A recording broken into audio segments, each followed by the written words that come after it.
بیٹا زمین کے اوپر میری پاکی بیان کر رہا ہو کہ اللہ تو رحمان بھی ہے، اللہ تو رحیم بھی ہے، اللہ تو بخشنے والا بھی ہے، اللہ ہر چیز کے اوپر قابل قدرت رکھنے والا اللہ تو ہے۔ اے میرے نبی بتا، جس کا بیٹا زمین کے اوپر میری پاکی بیان کر رہا ہے، میں رب کو کیسے گوارا ہو کہ زمین کے نیچے اس کے باپ کو میں عذاب دوں۔ اللہ اکبر۔ ایک بسم اللہ الرحمن الرحیم پڑھنے کی وجہ سے اس کے باپ کی بخشش ہو رہی ہے، اور جس بندے نے مکمل قرآن پاک کو سینے میں رکھا ہوا وہ انجیل، اس میں صرف بسم اللہ الرحمن الرحیم پڑھنے والے کی بھی بخشش اور اس کے باپ کی بھی بخشش، اس کی ماں کی بھی بخشش، اور جو قرآن تمام کتابوں کی سردار ہے، جو کتاب قرآن مجید جس کا ذمہ اللہ نے اپنے اوپر لیا ہے، جس کی حفاظت کا ذمہ اللہ تبارک و تعالیٰ نے خود لیا ہے، جس میں کوئی شک نہیں ہے، اور 1450 سال گزر جانے کے باوجود جس کی زبر میں بھی فرق نہیں آ رہا، جس کی زیر میں بھی فرق نہیں آ سکتا، جس کی پیش میں بھی فرق نہیں آ سکتا، جس کی ایت میں بھی رد و بدل نہیں ہو سکتی، اس قرآن کو جس نے مکمل اپنے سینے میں رکھا ہوا ہے، تو اس کا اللہ تبارک و تعالیٰ نے مقام و مرتبہ کتنا رکھا ہے۔ اللہ تبارک و تعالیٰ کی پاک بارگاہ میں دعا کرتے ہیں، کریم اللہ ہم سب کو قرآن سے محبت کرنے والا بنائے، اور قرآن کی برکت سے اللہ تبارک و تعالیٰ رمضان مبارک کی برکت سے اللہ تبارک و تعالیٰ فطرانہ صدقات خیرات کی عطا کرنے والا بنائے۔ اور یاد رکھ لیجیے، ابھی کچھ وقت ہے، ایک آیت سن لیجیے کہ ایک شخص 40 دن کے لیے اعتکاف میں بیٹھتا ہے،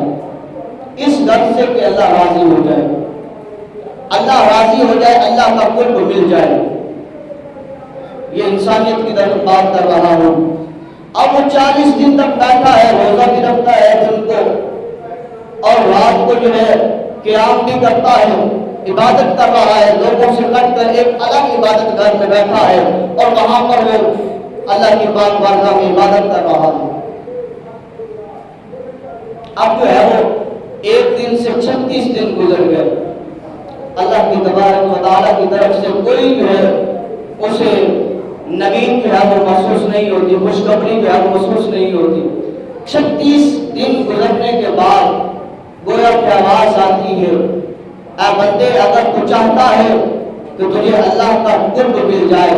تو پھر اللہ کا قرب جس کے پاس ہے نا، جا پہلے اس کی زیارت کر کے آ۔ فلاں بازار میں فلاں دکان کے اوپر بیٹھنے والا تاجر جو ہے وہ میرا برگزیدہ بندہ ہے، اس کو جا کر دیکھ کے آ، اس کی زیارت کر کے آ، تو تجھے میں خدا کا قرب حاصل ہو جائے گا۔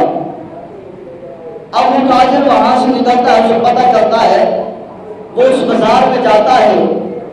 تو اس بازار میں دیکھتا ہے کہ ایک تانبے والی دکان کے اوپر جو ہے وہ ایک عورت جو ہے وہ بوڑھی عورت ہے، جس کے ہاتھ میں ایک تانبے کی دیگچی ہے، وہ بیچ رہی ہے، کہتی ہے کہ یہ میری تانبے کی دیگچی خرید لیں، کتنے کی؟ 6 درہم کی، یہ 6 دینار کی، یہ 6 ریال کی، میں یہ بیچنا چاہتی ہوں۔ اب جو بھی تاجر اس کو دیکھتا ہے کہتا ہے یہ 6 کی نہیں بنتی، یہ 4 کی ہے۔ جو عابد ہے، عبادت گزار ہے، جس نے 36 دن روزے بھی رکھے، اعتکاف میں بیٹھا، اللہ کا قرب والے بندے کو دیکھنے جا رہا ہے۔ اب وہ دیکھتا ہے، اس بڑھیا کو بھی دیکھتا ہے، وہ بڑھیا بھی چلتی چلتی ایک دکان پر پہنچتی ہے، اسی دکان پر وہ شخص عابد بھی پہنچتا ہے، اس کو جو نشانیاں میسر ہوتی ہیں کہ اللہ کا قرب جس بندے کے پاس ہے وہ اس طرح کا ہوگا، وہ ایسا ہوگا۔ اب وہ بندہ بھی وہاں پہنچ گیا، عابد کو عبادت گزار۔ اب وہ بڑی عورت بھی وہاں پر پہنچ جاتی ہے۔ اب وہی بڑی عورت جو پیچھے دکانوں پر بھی جا کر کہہ رہی ہے کہ یہ میں نے دیگچی بیچنی ہے 6 درہم کی، وہ کہتی ہے 4 کی، کوئی 4 سے اوپر نہیں جاتا۔ کہتی ہے مجھے ضرورت ہے، میرا جو ہے وہ ایک ہی بیٹا ہے، وہ بیمار ہے، اور ڈاکٹر نے جو نسخہ بتایا ہے وہ 6 درہم کا ہے، لہذا مجھے 6 درہموں کی ضرورت ہے، یہ لے لیجئے اور مجھے 6 درہم دے دیجئے۔ کوئی وہ تانبے کی دیگچی کو خریدنے والا 6 درہم پر نہیں خریدتا۔ جب اس بندے کے پاس آتی ہے بڑھیا وہ کہتا ہے ماں بتا تجھے ضرورت کیا ہے؟ کہتی ہے میرا بیٹا بیمار ہے اور یہ میں 6 درہم کی بیچنا چاہتی ہوں، اور وہ 6 درہم کا نسخہ ڈاکٹر نے بتایا ہے، اس کا علاج ہو جائے گا، وہ میرا سہارا بن جائے گا۔ وہ تاجر آگے سے کہتا ہے، وہ اللہ کا برگزیدہ بندہ آگے سے کہتا ہے، گویا اللہ کا ولی آگے سے کہتا ہے اماں یہ تیری 6 درہم کی نہیں بلکہ یہ تیری 25 دینار کی، 25 درہم کی بنتی ہے۔ اب وہ آگے جو اس نے 36 دن اکیلا رہ کے اللہ کی عبادت کرتا رہا، قرب حاصل کرنے کے لیے وہ دیکھ رہا ہے کہ یار باقی ساروں نے 4 درہم کے ہیں، 6 درہم تک کوئی نہیں پہنچا، یہ 25 دے رہا ہے، اور کہا یہ 25 درہم۔ عثمان نے کہا کہ مذاق کو نہیں کرنا، نہیں ہماری بنتے کتنے ہیں، یہ 25 درہم، یہ 25 دینار لے اور اپنے گھر لے جائے۔ وہ بڑھیا ہوتے ہوئے آنسو صاف کرتے ہوئے دعائیں دیتی ہوئی جا رہی ہے۔ وہ نوجوان عابد گزار جس کو اللہ تبارک و تعالیٰ کی طرف سے بشارت ہوئی جا میرے بندے کے پاس اس کی زیارت کر لے، وہ قریب ہو کر کہتا ہے بابا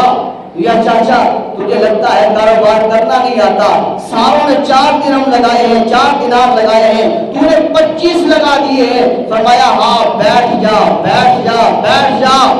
بیٹھ جا، وجہ یہ ہے کہ میں نے اس وجہ سے اس کو 6 کی بجائے 25 دیے ہیں، 4 کی بجائے 25 دیے ہیں، کیونکہ وہ حاجت مند ہے، کیونکہ وہ اس کی حقدار ہے، مستحق ہے، اس وجہ سے کہ یہ بیٹے کا علاج بھی کر لے گی اور ساتھ جو ہے وہ گھر کا راشن پانی بھی چلا لے گی، اور اسے جو ہے وہ اور برتن جو ہے بیچنے کی ضرورت نہیں پڑے گی۔ اس وجہ سے میں نے اس کی جو ہے وہ خدمت کر دی ہے، ساتھ اس وجہ سے میں نے دے دیا ہے۔ گویا کہ فرمایا کہ اگر اللہ کا قرب حاصل کرنا ہے، اگر اللہ تبارک و تعالیٰ کو دیکھنا ہے، وَهُوَ مَعَكُمْ أَيْنَمَا كُنتُمْ، اللہ فرماتا ہے جو میرے انسانوں کے ساتھ بھلائی کرتا ہے، اچھائی کرتا ہے تو مجھے تم وہاں پر پاؤ گے۔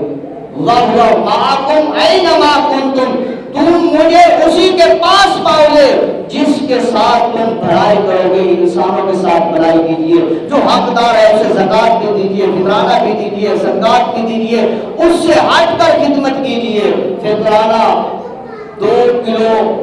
50 گرام گندم یا اس کے مطابق آٹا جو ہے اس کی قیمت جتنی بن رہی ہے آج کے دور کے مطابق جتنی بن رہی ہے اس سے زیادہ دینے کی کوشش کریں کہ یہ ہر سال کے بعد ہے، ہو سکتا ہے آگے زندگی ملے یا نہ ملے۔ آج 1 روپیہ دینا بھی جو ہے وہ 70 گنا زیادہ ثواب ملتا ہے رمضان مبارک میں۔ اللہ کے پاک بارگاہ میں دعا کریں اللہ ہم سب کی جو ہے وہ خیر فرمائے، ہم سب کے علم و عمل میں اضافہ فرمائے، آمین۔